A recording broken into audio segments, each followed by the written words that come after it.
Update: my 36 male wife, 34 female, keeps tying my boots after they've told her to keep her hands off of them. I tried to teach her a lesson and really hurt her feelings. Before we get started, make sure to subscribe, so you will never miss a video. So let's get started.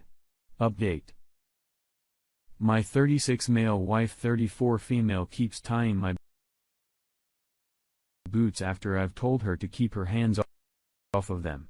I tried to teach her a lesson and really hurt her feelings. I'm cutting a few requests for update, but didn't want to post until it felt like I really had anything to say. A lot has happened in the past 2 weeks, so I'm going to try to go over it as best as I can. My wife and I started talking again.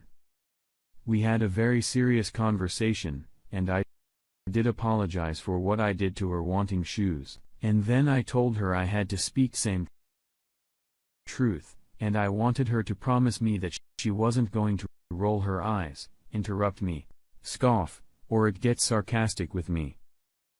Which she did. I told her that I was not kidding about my boots, that while most of the time it got geriatric transport, falls, and nausea, there were instances where response time was of the essence, and I didn't have time to play around with my boots in the middle of the night. I told her that there have been times when my intervention has been critical in saving a life, when my training has helped me recognize an underlying emergency, or when I made ensure that a patient was prioritized upon arrival at a hospital. I explained that a lot of the shit I see, I don't tell her about because I don't want to give her nightmares or make her worry about me. She actually listened and didn't dismiss what I had to say. She responded that she was trying to help in keeping things neat. I responded, "But you're not. Sweetie, I'm not trying to be mean, but you're not helping. You're hindering me. One day, it may be the difference between life and death. I need you to not touch my gear. It's where I know where it is. It's where I can easily find it in short amount of time. And if you move it, you are embedding an emergency response. I don't care if it looks neat. It serves a function. It doesn't look pretty. If you want to help me, please leave my gear where I put it." A few days later, I had my friend Officer Rich come over. Officer Rich was one of the 2 cops that did CPR in a victim at night. The 3 of us sat in our deck and had a few social distancing beers. He talked about getting there, doing CPR, giving Narcan, waiting for the ambulance and getting her back shortly before we got there. He then pulled out a few photos of core accidents that I had worked. He showed them to my wife and pointed out, "The scar went into a tree. Your husband called into the wreck, put a caller and driver and stayed in there giving him oxygen until we could get him out. Your husband pulled a 3-year-old out of this wreck. Your husband recognized that the driver had a stroke and took her to a stroke center, which should likely saved her life. After that, I told her I need something I wanted to show her, and I asked her for the same promise I'd asked her earlier. When she agreed, I showed her a video on YouTube of a police body cam from an overdose.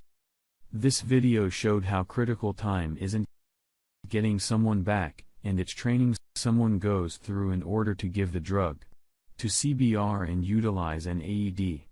I told her I'm gonna try and to attack you.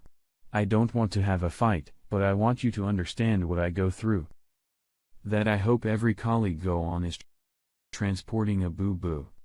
Because otherwise, it means that if I don't do everything right, someone could die. If I don't get out that door as quickly as possible, someone could suffer brain damage while they're waiting for me to give them oxygen. If I'm upset and shaking because I had to waste time opening rebutes, I might miss something critical and someone might not make it."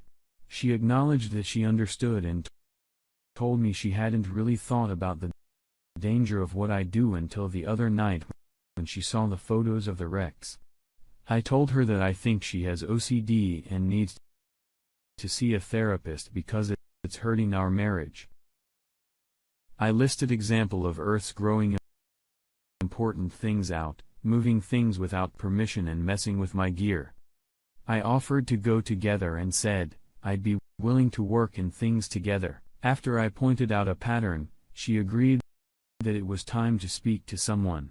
She wants to think about whether she wants to go together or go by herself, but she has promised me that she's going to try to change her patterns. I brought up her saying she thought how it's going to hit her, and she acknowledged she'd been with guys who flew over the handle with little provocation inspired her. That should never see me get that angry. And it triggered her because she didn't think I was capable of blowing up like that. She's been very emotional lately, and it's been going through mood swings. She's been worried about me going out in calls. The other day, she started crying and said, I hope you know how much I appreciate what you do. Knockin' wood, since we had a big talk, she hasn't touched rebukes. Is everything resolved? Not for your long shot. But she seems to have a new appreciation for what I do. Thank you for all of your responses. I wound up not showing her the threat because a lot of it was pretty harsh towards her. I recognized a cherry-picked incidents that didn't put her in the best light, and there's a lot more to her in our marriage than that. She is the person it shows for the rest of my life, and they want us to work.